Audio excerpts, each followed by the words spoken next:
Steve here with a quick programming note. In my last video, I announced that we would be doing the last matches of Menagerie Madness Round 2 this week.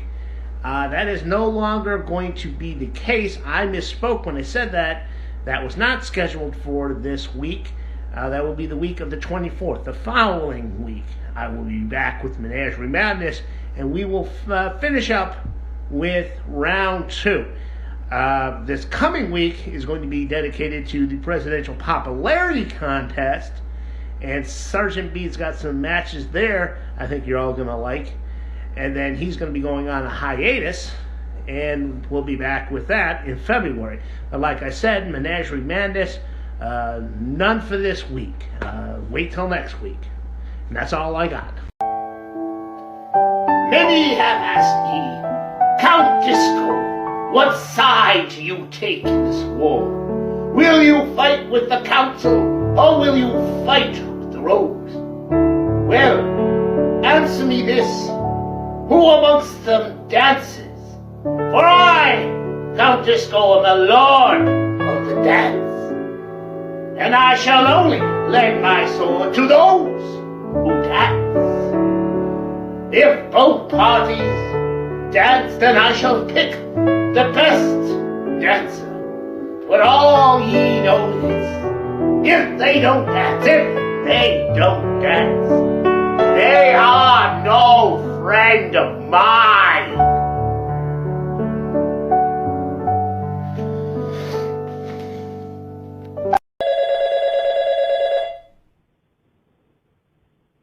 Welcome back to the 555 phone book, where I search films and TV shows for 55 phone numbers.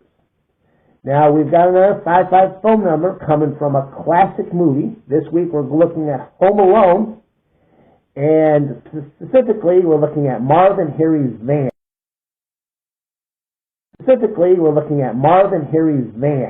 Which is marked as OK Plumbing and Heating and has a number on it, JK51350. Now, this is going to take just a little bit of explaining. Yes, this is a 555 number, even though it doesn't say 555.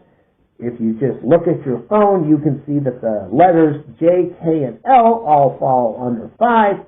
So the JK in this phone number is basically a 555.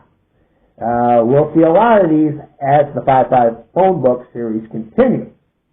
So let's just put it in the books.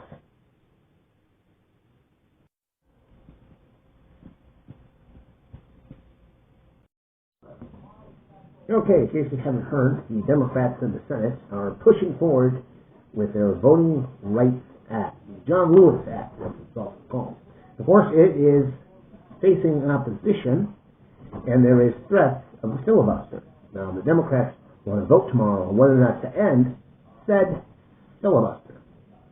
And I have a few predictions on how things are going to play out. First off, Chuck Schumer, he's going to get up there, he's going to make a long, droll speech about how the Republicans, how history is going to judge them. He's always going to be pointing his finger at them. No one is going to listen to a word he has to say. Now, Bernie Sanders, he's going to get up there. He's going to give a bombastic speech about the rights of the people, and people will pay attention, but it won't change any minds, I'm sorry to say.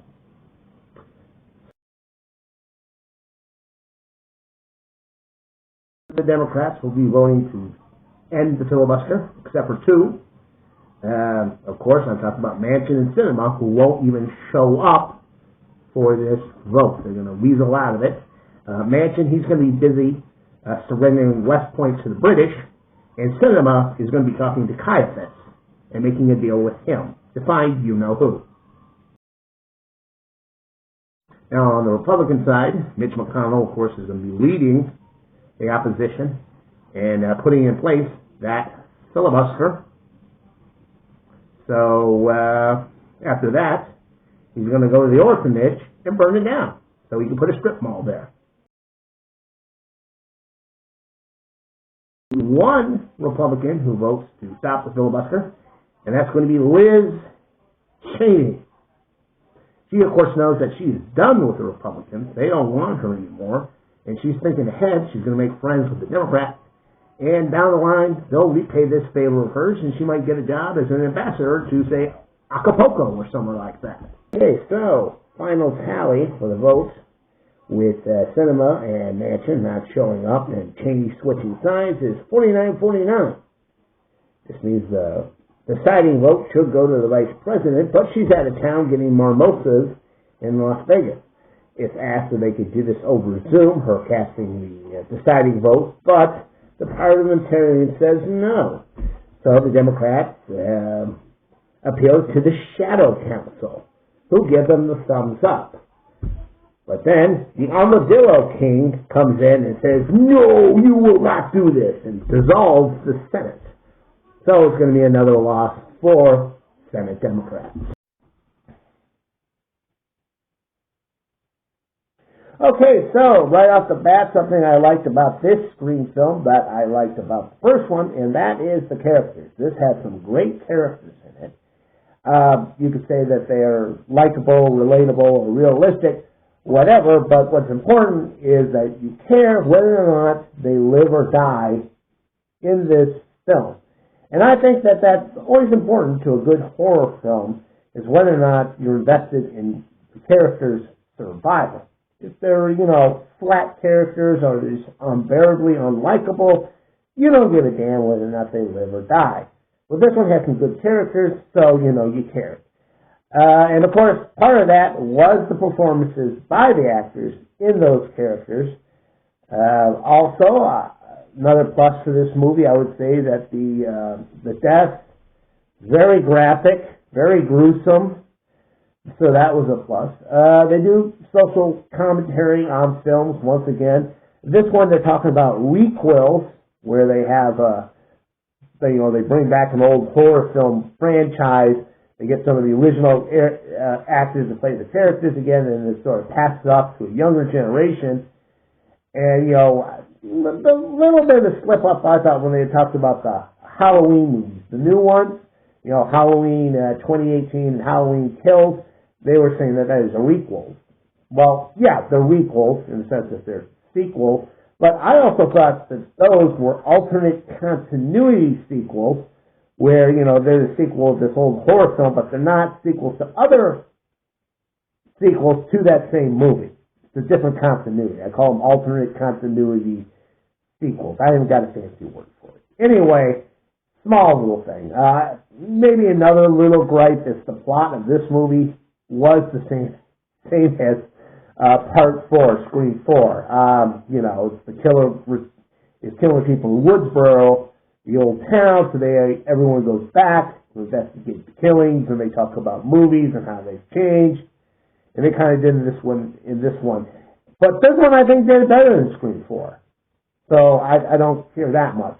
Okay, let's just get into rating. I rate films based on how much money I paid to see them versus how much I actually thought it was worth. I would say that aside from that small little, plot where it's Scream 4, which I'm going to take a penny off, this was a perfectly fine film. It was worth seeing. So, paid $8.50 to see it, minus 1 cent, $8.49. And that's what I thought of the new Scream.